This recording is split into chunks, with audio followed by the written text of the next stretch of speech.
사람은 누구나 나이를 먹으면 늙고 죽게 됩니다. 자연의 섭리에 인간은 미약한 존재일 뿐이지요. 노인이었던 사람은 없고 누구나 처음 늙고 지금의 나이도 처음 겪습니다. 나도 늙는구나.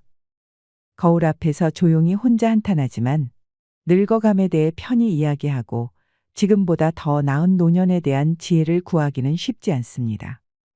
우리는 나이 들어감을 받아들여야 합니다. 세상에 영원한 것은 하나도 없기 때문입니다.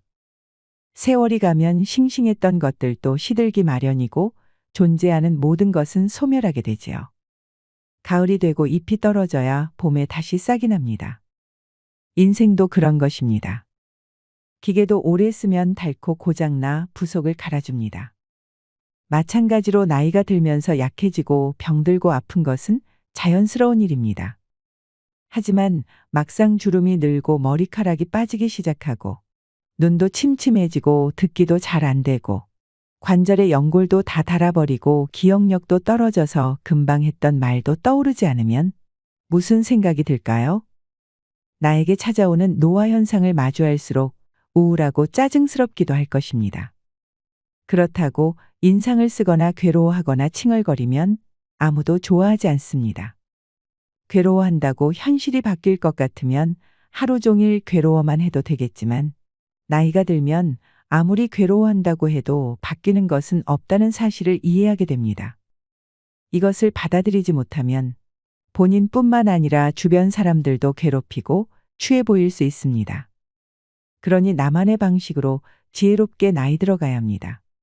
교수이자 상담가로 활동하며 30년 동안 3만 명을 상담해온 이서원 작가는 그의 책 50, 나는 재미있게 살기로 했다에서 50 이후에는 남의 얼굴을 벗고 나의 얼굴을 찾아야 한다고 말합니다.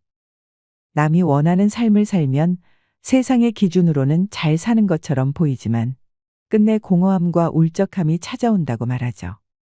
하지만 내가 원하는 삶을 살면 남의 기준으로는 못 사는 것처럼 보여도 나답게 살아왔기에 후회가 없다고 합니다. 여러분, 고령화 시대. 아직은 죽을 때까지 갈 길이 남아있기에 어떻게 곱고 품위 있게 늙을 것인가를 생각해 보지 않을 수 없습니다. 오늘은 50, 나는 재미있게 살기로 했다 책을 바탕으로 가진 돈과 상관없이 나이 들수록 귀티나는 사람의 5가지 특징을 말씀드리겠습니다. 가진 돈과 상관없이 나이 들수록 귀티나는 사람의 특징 첫 번째, 꼰대가 아니다. 내가 틀릴 수도 있습니다. 어른과 꼰대의 차이. 아니, 상담받으러 장인이 와야지 왜 제가 옵니까? 몇 해 전 대통령 탄핵을 놓고 탄핵을 지지하는 촛불 집회 참가자와 탄핵을 반대하는 태극기 부대가 대립하던 때가 있었다. 어느 집 장인과 사위 사이에 싸움이 일어났는데 발단은 사위가 촛불 집회, 장인이 태극기 부대 집회 참가자인 데서 시작됐다.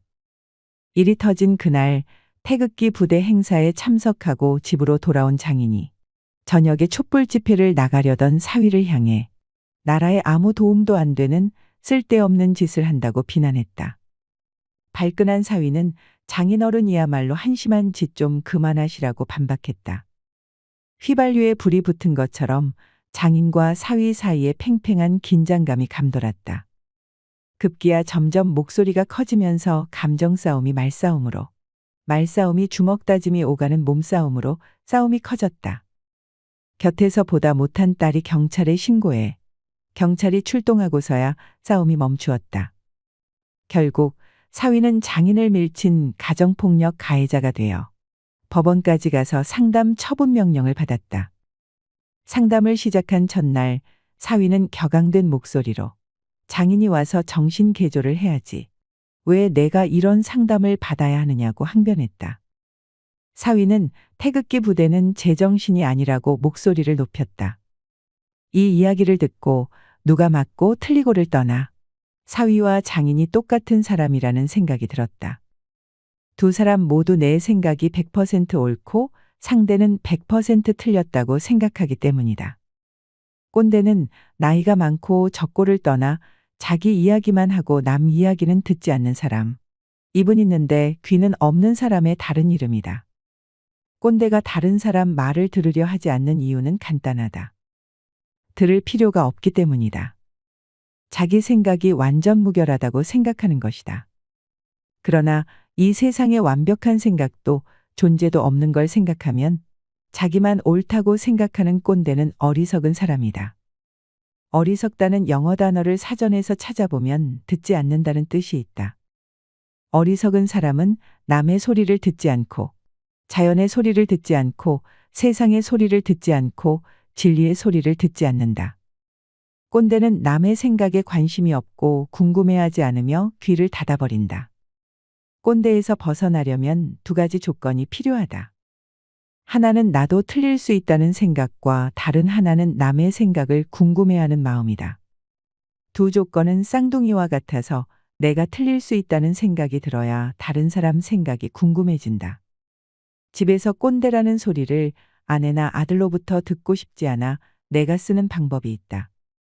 그들의 생각이 내 생각과 다르면 일단 침을 꿀꺽 삼킨 후 이렇게 묻는다. 구체적으로 얘기해 줄 수 있어? 아내와 아들은 그 질문을 기다렸다는 듯이 자기의 생각과 느낌을 이야기한다. 이럴 때 중간에 끼어들거나 반박하지 않는 것이 중요하다. 중간에 끼어들면 내가 물어본 의도가 결국 내 말을 하려고 한 것이라는 느낌을 주기 때문에 하려던 말을 멈춘다. 이미 답이 정해져 있는데 굳이 자기 생각을 말하려 하겠는가? 끼어들거나 반박하지 않고 끝까지 듣다 보면 어느 포인트에서 고개가 끄덕여진다. 우리나라 속담에 부엌에 가면 며느리 말이 맞고 안방에 가면 시어머니 말이 맞다는 말이 지혜롭다고 생각하는 건 이 때문이다. 그들의 말을 가만히 듣다 보면 나도 이해가 되고 수긍되는 부분이 있다. 그때 가만히 고개를 끄덕이거나 알아들었다는 눈빛을 보낸다. 그러면 하고 싶은 말을 끝까지 한다. 여기에 추가해서 한 가지 질문을 더한다.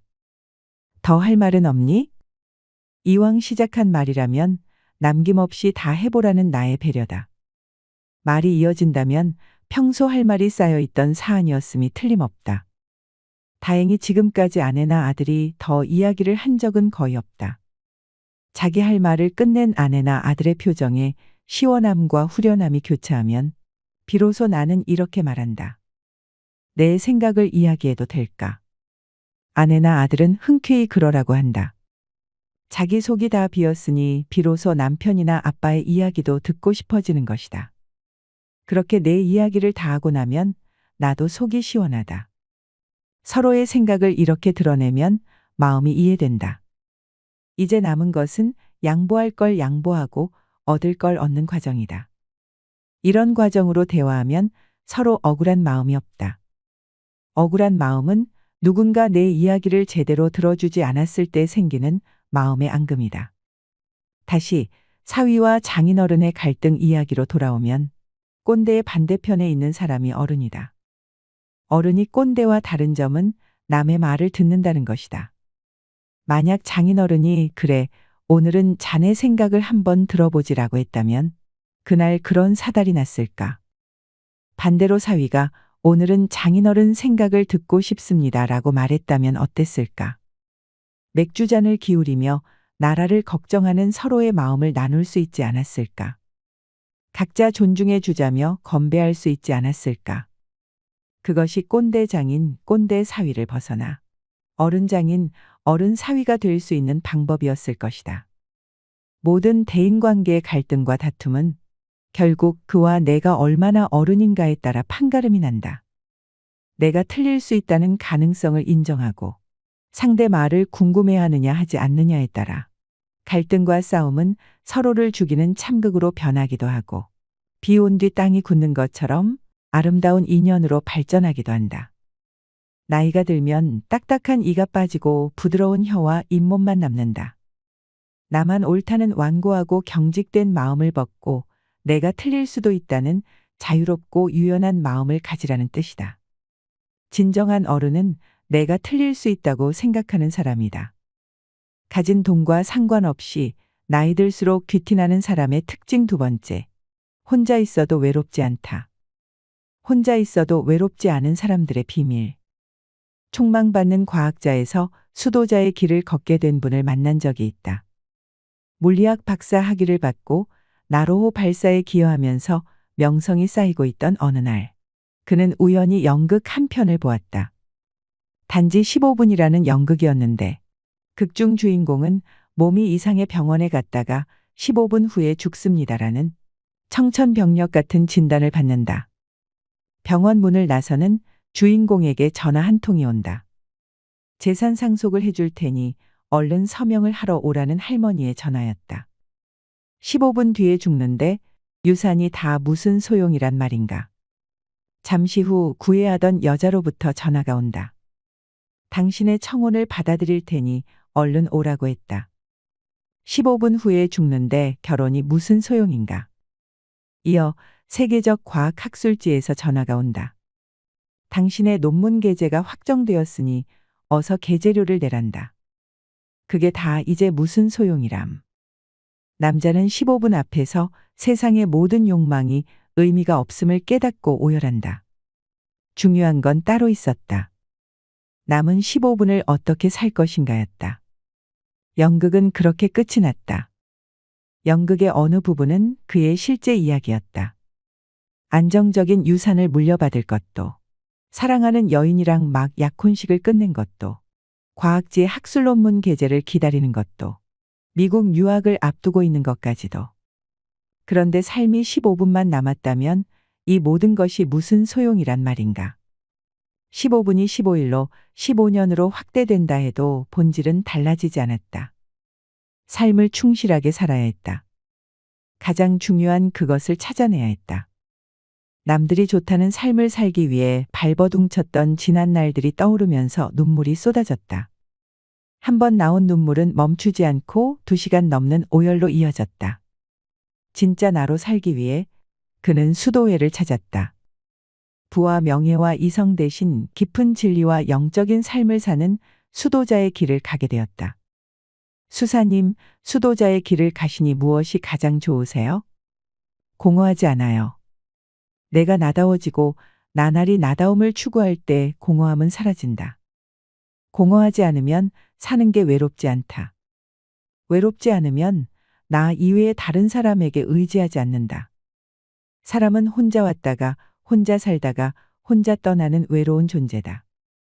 외로움은 필연적이지만 어떻게 하느냐에 따라 외로움은 괴로움이 될 수도, 즐거움이나 충만함이 될 수도 있다. 상담실에 사람과 사람 사이의 문제로 찾아오는 경우를 보면 한쪽이 외로움을 호소하거나 서로가 모두 외로움을 호소했다. 이때 외로움은 내 속에 내가 없어 상대에게 의존하는 불안정한 감정이다.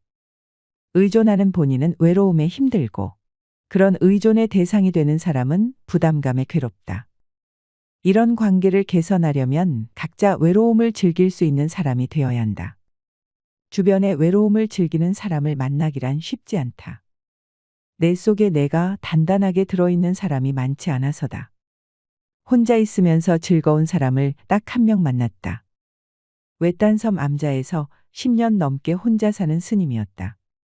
살아있는 것은 진돗개 한 마리가 전부였고 찾아오는 사람은 없었다. 그러나 스님 얼굴에서 외로움을 찾을 수 없었다. 오히려 금방 잔치를 다녀온 사람처럼 싱글벙글 웃고 있었다. 일상은 단순했다.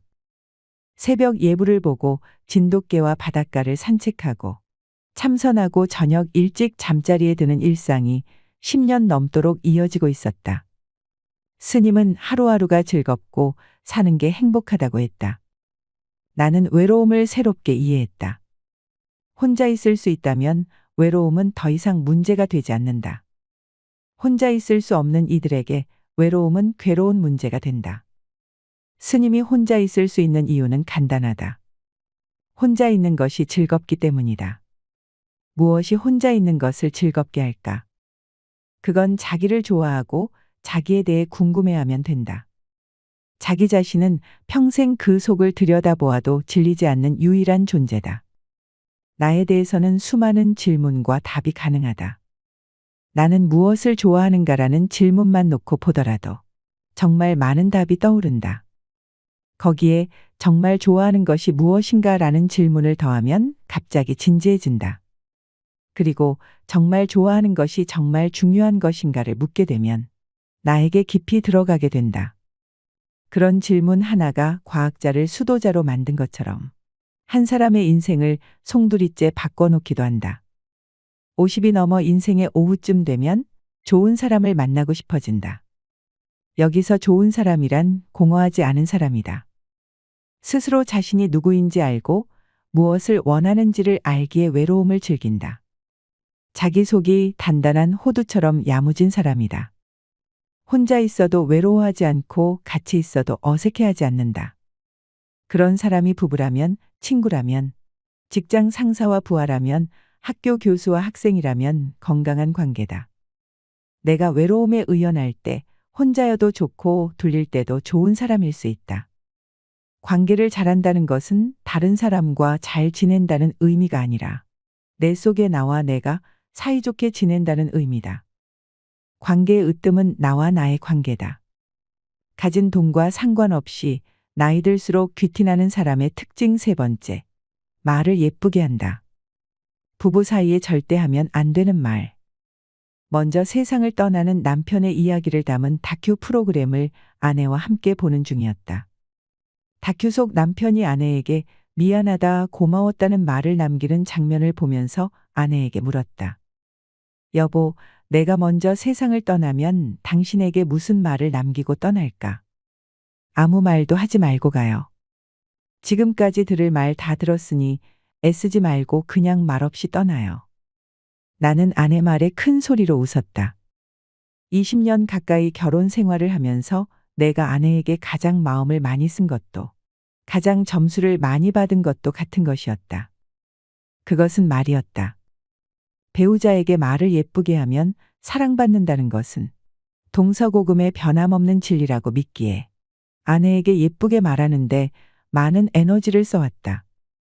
시험에 자주 출제되는 문제가 있듯이 내가 아내에게 자주 하는 문장 몇 가지가 있다.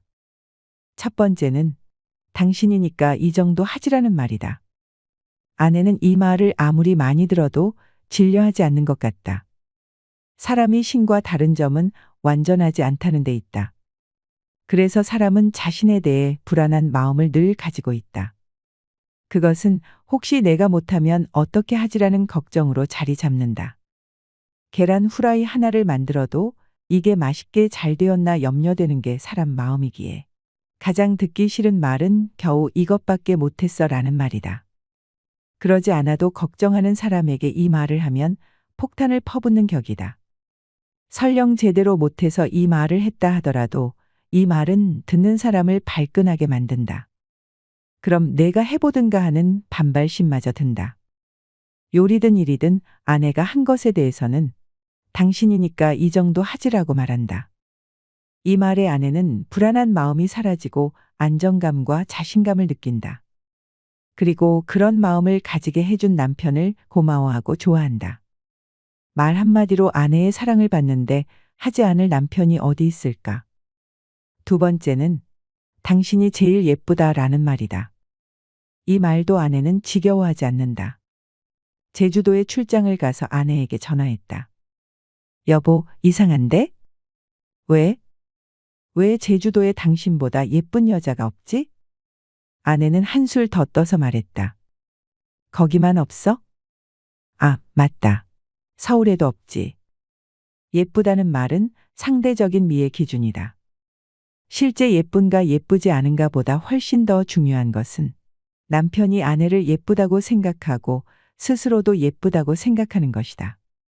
그러면 됐다. 같이 사는 남편이 예쁘다 예쁘다 하면 아내는 진짜 내가 예쁜가 하다 어느 순간 예쁘다고 생각한다. 그것이 사람의 마음이다. 반대로 남편이라고 다르지 않다.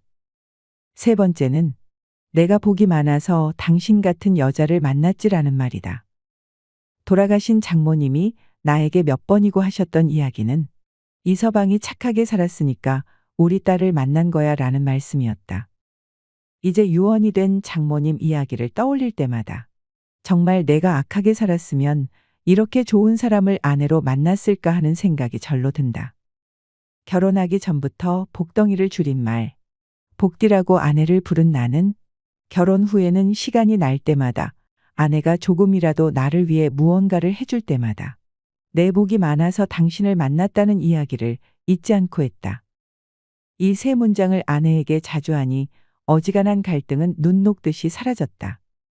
평소 열심히 좋은 말로 나를 기분 좋게 해줬으니 내 허물을 용서하노라 하는 아내의 말이 들리는 것만 같았다. 한 번은 친척 누나로부터 연락이 왔다.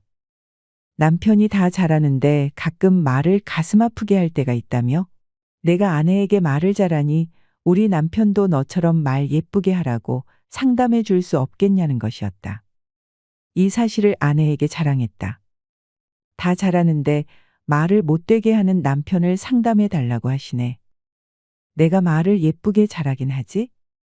내가 친척 누님께 먼저 전화할까? 왜? 다 잘하는데 말만 못하는 남편과 다 못하는데 말만 잘하는 남편을 바꾸실래요라고 물어보려고. 나는 얼굴이 빨개져서 물었다. 바꿀 거야? 아내는 배시시 웃으며 말했다. 아니, 난 그래도 말 잘하는 당신이 더 좋아. 놀란 가슴을 쓸어내렸다. 그리고 기분이 좋아졌다. 아내의 말이 5월의 라일락 향처럼 향기로웠다. 가진 돈과 상관없이 나이 들수록 귀티나는 사람의 특징 네 번째. 좋아하는 것을 선택하고 결과를 기꺼이 책임진다. 어떤 선택을 해도 결국은 51대 49. 별 차이 없어요. 몇 달간 유명한 선생님에게 명리학을 배웠다. 상담하면서 명리학을 배워 접목하면 나만의 개성 있는 상담을 할 수 있을 것 같은 얄팍한 생각에 시간을 냈다. 결과는 참패였다. 한자로 가득한 내용을 복습하지 않았더니 무슨 말인지 알아듣지 못하는 시간이 쌓여 결국 배우기를 포기했다. 운명의 이치인 명리는 제대로 배우지 못했지만 분명히 깨달은 삶의 이치 두 가지가 있었다. 이 두 가지는 이후 내 삶의 나침반이 되었다. 첫 번째는 별 차이가 없다는 가르침이었다. 이걸 택하나 저걸 택하나 별 차이가 없다. 중식당에 가서 짜장면을 택하나 짬뽕을 택하나 별 차이가 없다. 그런데도 우리는 죽느냐 사느냐 문제처럼 심각하게 짜장면을 먹을까 아니 짬뽕을 먹을까를 고민한다. 뭘 먹어도 비슷하고 선택한 후에는 만족감 못지않게 아쉬움이 남는다. 삶도 짜장면이냐 짬뽕이냐 망설이듯 선택해야 하는 일의 연속이다. 오죽하면 프랑스 철학자 사르트르는 인생은 삶과 죽음 사이의 선택일 뿐이라고 말했을까. 그러다 보니 선택할 때 고민하고 망설인다. 결혼할까 말까, 공부를 계속할까 그만둘까. 작고 사소한 선택에서부터 배우자의 선택, 진로의 선택처럼 큰 선택에 이르기까지 우리는 고민한다. 그런데 명리학 선생님은 무엇을 선택해도 비율로 말하면 6대 4, 심하게 말하면 51대 49의 차이밖에 나지 않는다고 한다. 결혼해서 못 사는 사람은 혼자 살았어도 못 살았을 거다. 진학해서 공부를 잘하는 사람은 취직해서 일을 했어도 잘했을 거다. 사람은 쉽게 변하지 않기 때문에 무엇을 선택해도 그리 큰 차이가 나지 않는다. 나는 산사에 5년간 살면서 스님이 되려고 했는데 그때 스님이 되었어도 자식을 낳지 않았거나 혹은 하나가 아닌 둘을 낳았어도 내 삶과 희로애락에 있어서는 별 차이가 없었을 것이다.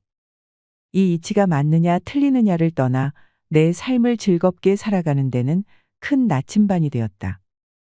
무엇을 해도 별 차이가 없다면 내가 좋아하는 것을 선택하면 된다. 선택이 아주 간단하고 쉬워졌다. 배우 짐 캐리의 아버지는 회계사였다. 아버지의 어린 시절 꿈은 배우였는데 부모와 주위 어른들의 반대에 회계사가 됐다. 그러나 대공황이 닥쳐 아버지는 일자리를 잃고 시리에 찬 날들을 보냈다. 가난한 어린 시절을 보냈던 짐 캐리는 아버지를 보면서 깨달았다. 어차피 실패할 것이라면 싫은 걸 하다가 실패하는 건 비참하다는 사실이었다. 실패해도 좋은 걸 하다가 실패하는 게 훨씬 남는 장사다. 그는 실패하더라도 자신이 좋아했던 배우의 길을 가기로 결심했다. 각고의 노력 끝에 세계적인 배우가 된 짐 캐리는 다른 걸 선택했어도 그 분야에서 이름을 날리는 뛰어난 성과를 올렸을 것이다. 사람이 다르지 않기 때문에 이 일을 하든 저 일을 하든 그 일에서 이루는 성취 정도는 별 차이가 없기 때문이다. 명리학 선생님에게 배운 다른 하나의 이치는 사주와 팔자에 대한 가르침이다. 사람에게 사주는 타고난 운명이라 바꿀 수 없다. 이에 비해 팔자는 팔자를 고친다는 말처럼 사람이 바꿀 수 있는 운명이다. 이 가운데 더 중요한 것은 사주가 아니라 팔자다. 사주가 좋은 사람은 자동차로 말하면 벤츠 사주다. 사주가 나쁜 사람은 자전거 사주다.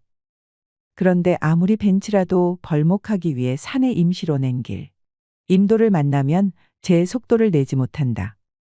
사주는 좋은데 팔자가 영 시원찮아 제대로 살지 못하는 것이다. 반면에 팔자를 잘 고치는 사람은 자전거 사주여도 고속도로 내리막길을 가는 팔자가 되어 시원하게 달린다. 이때 팔자는 마음가짐이다. 착하고 좋은 마음을 내어 자신을 대하고 다른 사람을 대하면 팔자가 펴진다. 운명에 같은 길을 내도 다른 사람을 해치고 이득만 취하려는 나쁜 마음을 내면 산속에 임도를 내는 것과 같아 좋기만 한 자기 사주를 깎아먹는다. 반대로 다른 사람에게 웃음을 주고 나에게도 즐거움을 주는 좋은 마음을 내면 고속도로를 내는 것과 같아 나쁜 자기 사주도 최대치가 되도록 살려준다. 명리학 선생님이 가르쳐준 두 가지 이치를 합하면 뭘 택해도 별 차이가 없지만 어떤 마음가짐으로 선택하느냐가 운명을 가르는 결정적인 차이를 가져온다는 말이다.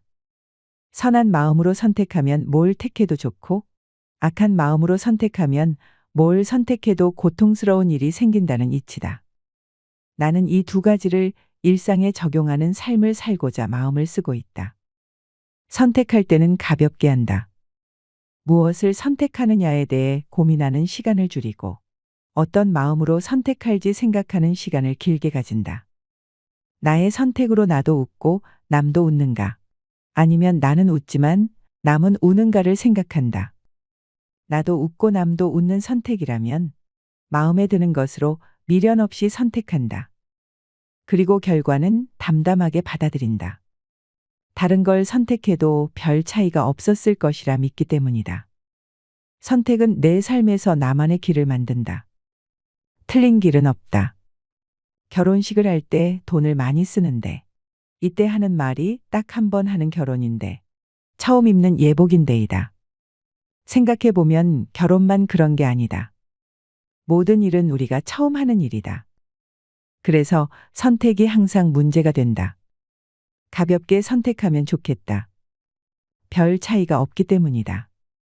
내가 좋은 마음으로 좋아하는 것을 선택하고 결과를 기꺼이 책임지면 된다. 깃털처럼 가볍게 선택하며 살 것인가? 바위처럼 무겁게 선택하며 살 것인가? 이 또한 내 선택에 달려 있다. 가진 돈과 상관없이 나이 들수록 귀티나는 사람의 특징 5번째. 몸 건강, 마음 건강을 챙긴다. 타인에게 관대하려면 나에게 먼저 친절해야 한다. 나는 나에게 친절하다. 자기 친절은 남과 세상에 친절할 수 있는 유일한 방법이라고 믿기 때문이다. 그리고 50이 넘어서는 나와 남과 세상에 친절할 때 행복할 수 있음을 알게 되었다. 내가 제일 먼저 친절하고자 하는 대상은 내 몸이다. 매일 아침 일어나면 공복혈당과 몸무게를 재어 몸일기에 기록한다. 나는 당뇨가 높아 날마다 확인해야 하며 유전적으로 조금 과식하면 비만이 되는 체질이다. 몸의 어원은 모음이다. 먹은 것의 모음과 움직인 것의 모음이다. 몸일기는 어제 나는 어떻게 먹고 움직였는지를 기록하는 보고서다. 피는 맑게 잘 흘러가는지, 몸은 불편하지 않은지, 몸 일기를 통해 몸에게 알려준다. 오늘은 당이 좀 높습니다. 음식 드실 때 참고하시면 고맙겠습니다. 오늘은 체중이 500g 늘었습니다. 전날 조금 많이 드신 것 같습니다. 몸은 나의 마음이 전하는 메시지에 고마워한다. 몸과 마음은 평생 서로에게 귀한 존재이기에 함부로 몸을 나무라거나 비난하지 않는다. 호텔에서 손님을 대하듯 친절하게 일기로 상태를 전한다. 아침, 점심, 저녁에 먹은 것과 간식도 기록하여 몸에게 확인시켜준다. 요즘 몸일기 외에 몸에게 예의를 갖추는 행동이 하나 늘었다. 샤워 시간이다. 얼마 전 상담하다 만난 약사는 아침 저녁으로 30분씩 샤워를 한다고 했다. 양치하는데 5분이 걸리고 손가락 마디마디까지 정성껏 씻는다고 했다. 5분도 안 되어 샤워를 마치는 나는 그 말에 충격을 받았다. 그날부터 30분 샤워를 시작했는데 마음이 울컥했다. 호강하는 느낌이 들었기 때문이다. 이후로 아침 저녁으로 20분에서 30분 동안 샤워를 하기 시작했고 남은 생 동안 몸에게 친절한 샤워를 이어갈 생각이다. 내가 두 번째로 친절하게 대하는 것은 마음이다. 몸과 마찬가지로 마음도 변하는데 몸보다 변화 속도가 빠르고 양상이 복잡하다. 이런 마음에게 친절하기 위해서는 마음의 흐름을 잘 관찰해야 한다. 이를 위해 매일 여러 권의 노트와 일기를 쓰고 있으며 때때로 나에게 편지를 쓴다. 가장 먼저 쓰는 마음 노트는 기념일 노트다. 기념일 노트는 10년 전 처음 쓰기 시작했다. 10년 전 부교수로 승진한 날 이건 기념일이라는 생각이 들었다. 그런데 문득 이렇게 기념할 만한 일이 한 해 몇 번이나 있을지 의문이 들었다. 많아도 사나흘. 그러자 365일 중 362일이 너무 시시하다는 생각이 들었다. 승진처럼 큰 것만 기념해선 안 되겠다 싶었다.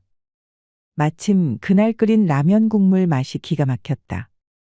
나는 작은 노트에 라면 국물 기념일이라고 쓰고 오늘 내가 끓인 라면이 너무 맛있었다. 오늘은 라면 국물이 진짜 맛있는 기념일이다라고 해설을 달았다. 그날 이후 지금까지 기념일 노트를 시간 날 때마다 쓰고 있다. 어떤 날은 푸른 하늘 기념일, 어떤 날은 개운하게 잔 기념일이라고 제목을 붙인다. 바쁠 때는 한 달에 하나를 쓸 때도 있고, 한가할 때는 하루에 10개를 쓸 때도 있다. 기념일 노트를 쓰면서 깨달은 것이 하나 있다. 매일이 기적이라는 사실이다. 범사에 감사한다라는 말의 의미를 가슴으로 받아들였다. 일상에서 소소한 일들이 주는 기쁨은 그것을 기록할 때 보다 생생해지고 감동으로 남는다.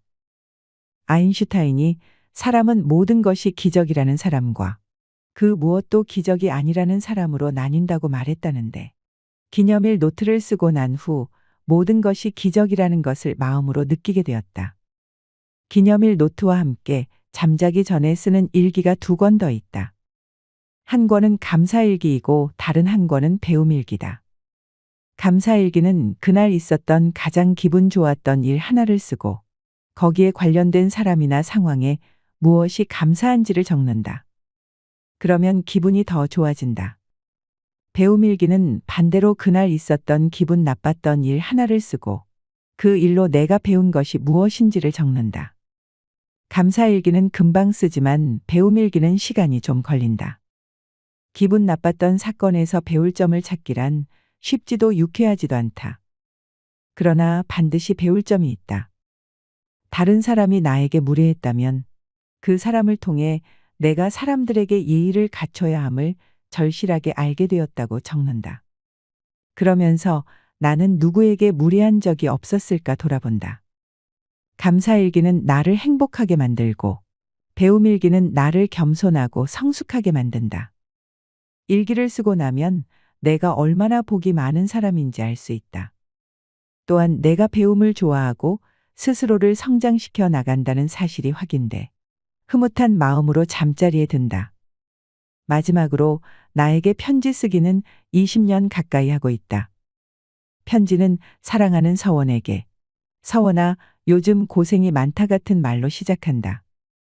사랑하는 연인에게 쓰듯 친절하고 부드러운 어투로 쓰고 말미에는 꼭 격려하고 칭찬하는 말로 마무리한다. 그래, 이번에도 잘할 줄 알았어. 장하다. 이렇게 편지를 다 쓰고 나면 괜히 코끝이 찡해진다. 나에게 친절해지는 방법은 그리 어렵거나 복잡하지 않다. 몸을 관찰하여 몸에게 일어난 일을 알려주고, 마음을 관찰하여 마음에게 일어난 일을 알려주는 것이 전부다. 알려줄 때는 거칠고 모질지 않고 정성껏 존중하는 마음으로 하면 된다. 그러면 몸도 좋아하고 마음도 좋아해서 서로에게 편안하고 너그럽고 온화한 존재가 되려고 노력한다. 이렇게 오래 꾸준히 나에게 친절하다 보니 자연스럽게 다른 사람에게 친절한 나를 발견한다. 행복한 사람은 남을 괴롭히지 않는다. 나에게 친절한 사람은 내 안에서 기쁨과 즐거움을 발견하기 때문에 행복할 수밖에 없다. 그런 행복은 남을 대할 때 나처럼 그도 행복하기를 빌며 상대방에게 친절하게 대한다. 이 책의 저자 이서원 작가는 50 이후에는 내가 좋아하는 것을 하며 멋지게 나이 들기를 권합니다. 이제는 오래 사는 것보다 어떻게 사느냐가 더 중요한 시대이기 때문입니다. 고통을 당할 때 사람들의 반응은 크게 두 가지라고 하는데요. 지푸라기라도 잡고 극복하려는 사람과 아예 고통에 짓눌려 포기하는 사람입니다. 여러분은 어느 쪽이신가요? 나이 들었다는 이유로 포기하지 마세요. 나이 들어도 나이 들수록 우리는 더 행복해질 수 있습니다. 노년이 되어서도 나를 사랑할 줄 알고 어른다우면 품위 있고 곱게 늙어갈 수 있을 것입니다. 이상으로 시니어에 대한 모든 것, 시니어 연구소였습니다.